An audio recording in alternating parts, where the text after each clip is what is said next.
Hey there, fellow science fans, and welcome back to Science Exposed for another deep dive into the most fascinating corners of science. Always a pleasure to be here. It's your host, and as always, a huge shout out to the one and only Dr. Cameron Jones for putting together all these really fascinating topics for these deep dives. Yeah, Dr. Jones is amazing. Yeah, he really sets the bar high for these 10-minute shows. Absolutely.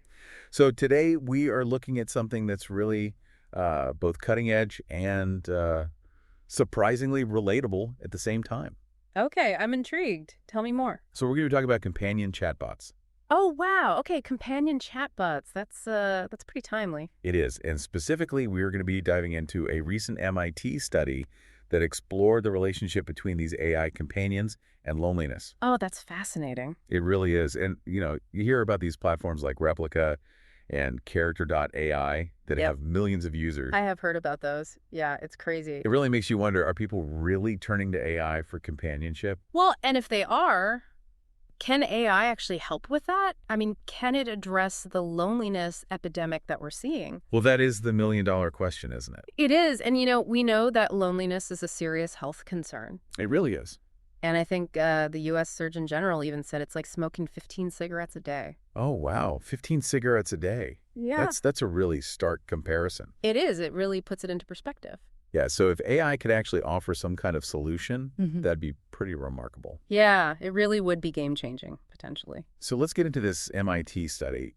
What did they actually do and what did they find? Sure. So they surveyed over 400 regular chatbot users. Okay. Really trying to understand, what's motivating people to use them, why are they using them, how often are they using them, what kind of conversations are they having? Right. And then really importantly, how does all of that relate to their feelings of loneliness? Okay, so that's the key question here. What did they find out? Right. Were there any surprises? Yeah, there were a few surprises, actually. One of the most unexpected findings was that people aren't always using chatbots just for companionship. Oh, really? Yeah.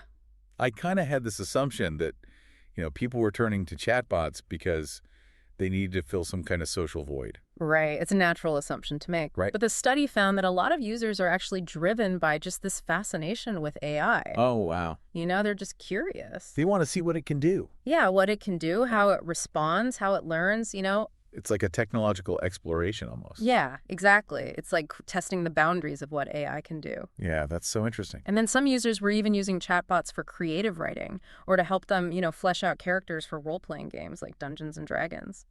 That's really interesting. So we've got people using them for companionship. We've got people using them to explore the world of AI. We've got them using it for creative outlets. It seems like there's a whole spectrum of reasons why people are engaging with these chatbots. Yeah, absolutely. There's a whole range of motivations at play. So how does all of this tie back to loneliness, though? Did the study find any connection there? They did, and this is where things get really interesting. Okay, lay it on me. So they found a link between longer chatbot sessions and increased loneliness. Okay. But here's the catch. It's not as simple as saying the more you chat with a bot, the lonelier you become. Okay, there's a catch. There's always a catch. There's always a nuance, right? What's the nuance? Well, the link between chatbot use and loneliness only really shows up when there's what the researchers call problematic use. Okay, problematic use. Now that sounds a little ominous. What exactly does that mean in this context? Yeah, so it refers to patterns of use that might be considered unhealthy or potentially harmful. Okay. So we're talking about things like compulsive use, where you feel like you can't stop interacting with the chatbot, even if it's interfering with other parts of your life, Right. or preoccupation with the chatbot. You're constantly thinking about it, even when you're not using it. And then there's the impact on real life relationships. If spending time with your chatbot is causing you to neglect your relationships with friends and family, that's a red flag. Yeah, so it's not just about the quantity of time, it's the quality of the interaction.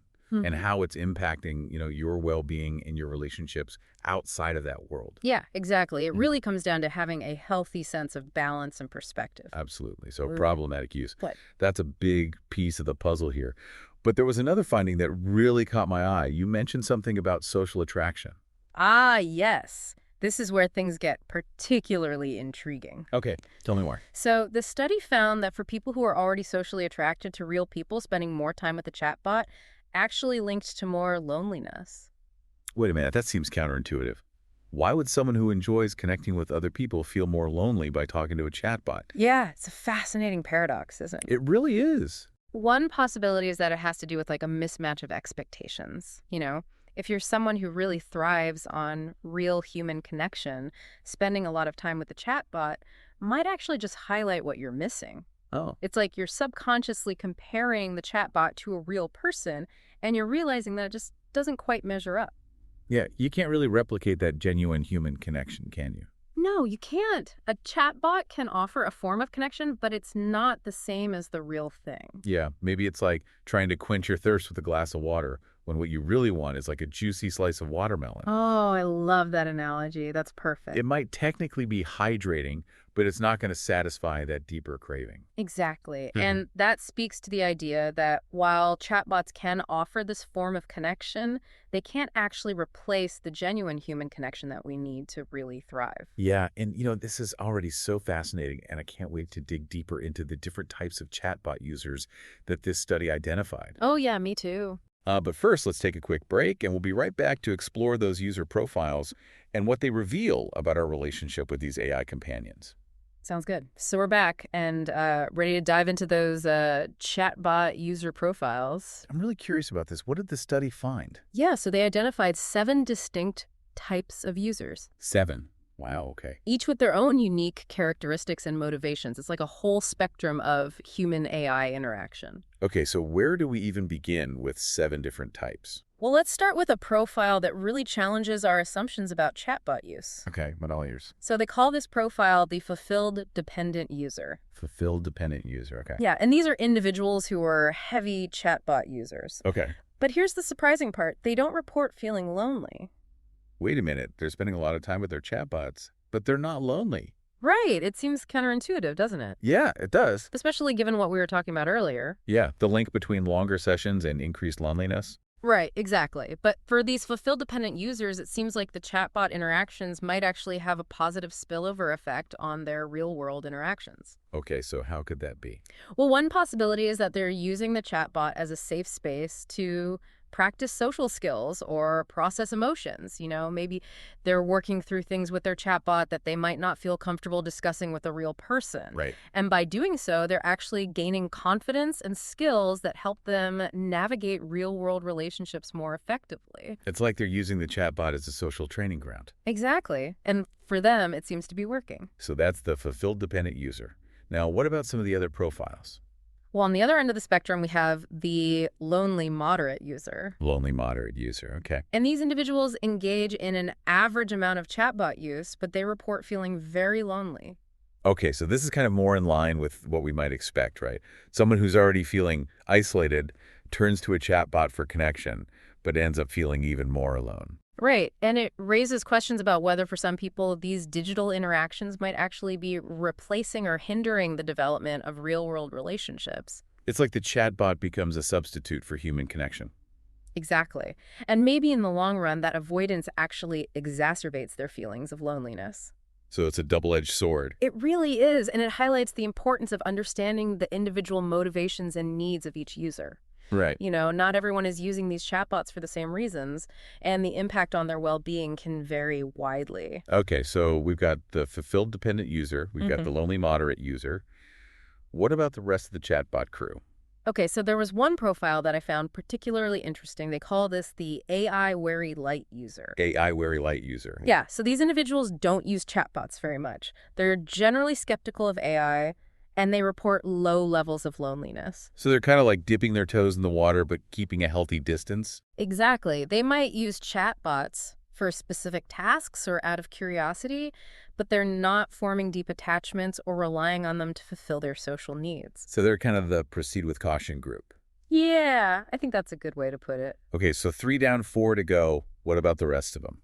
All right, so next up we have the disengaged light user. Disengaged light user. Yeah, as the name suggests, they aren't really that invested in the whole chatbot thing. Okay. And they don't seem particularly bothered by loneliness either. They might try out a chatbot here and there, but they don't really stick with it, and their emotional well-being doesn't seem to be significantly impacted either way. So they're kind of the try it and see group. Yeah, exactly. Okay, so what about the others? Well, we have the well-adjusted moderate user. They use chatbots moderately report low levels of loneliness, and they seem to have struck a healthy balance between their digital and real-world interactions. So they found that sweet spot.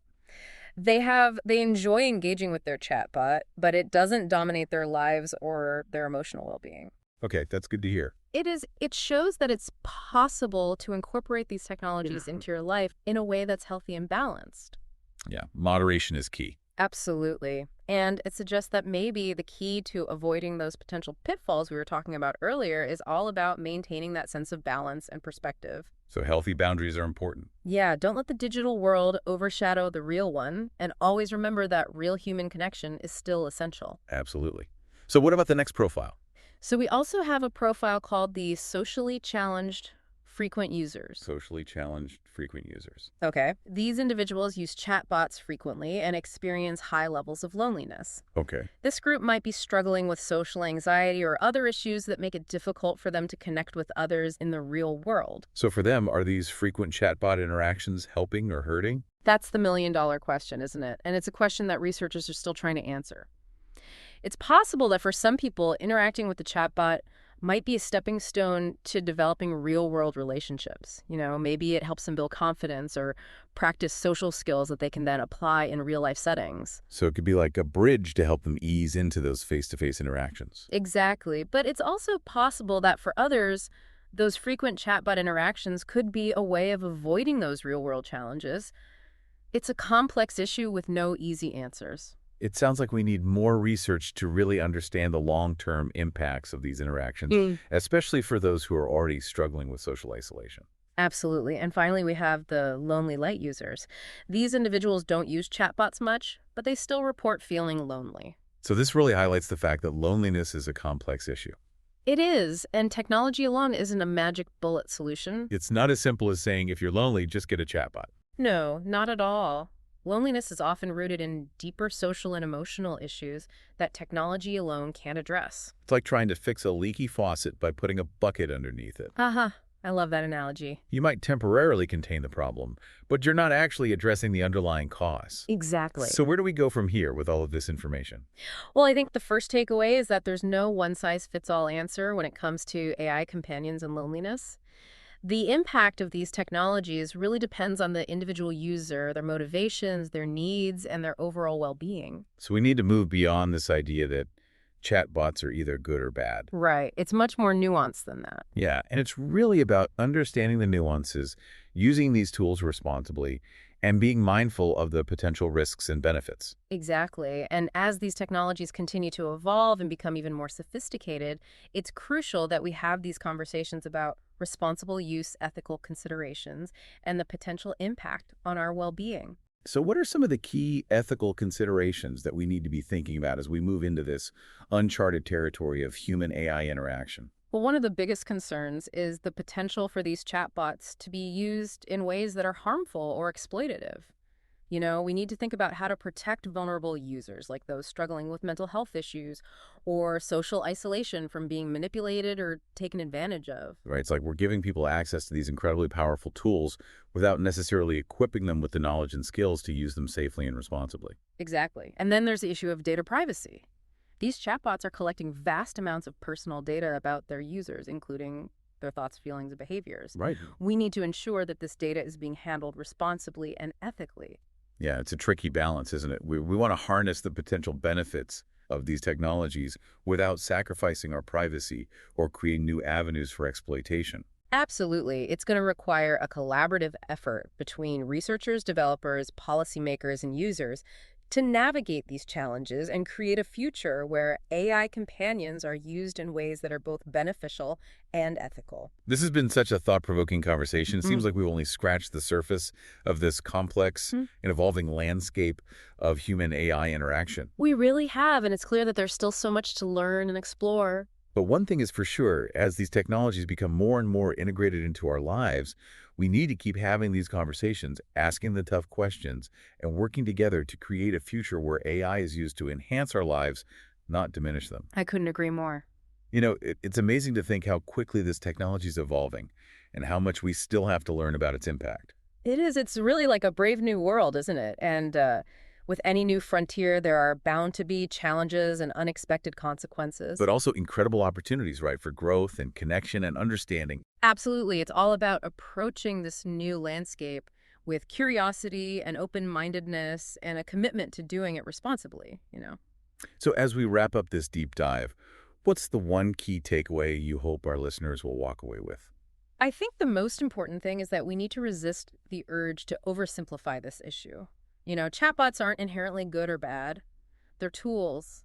And like any tool, their impact depends on how they're used and who's using them. Yeah, it's about recognizing those nuances, Hmm. understanding the different motivations and needs of the users and approaching this technology with, a sense of both optimism and caution. Exactly. We need to be excited about the potential benefits, but also be mindful of the risks, especially for those who might be more vulnerable. And keep asking those tough questions Yeah, keep the conversation going. to make sure we're using this technology to enhance our lives, not take away from them. I couldn't agree more. Well said. And on that note, we want to give a huge shout out to Dr. Cameron Jones for bringing this topic to our attention. Absolutely. He always finds the most intriguing research. He does.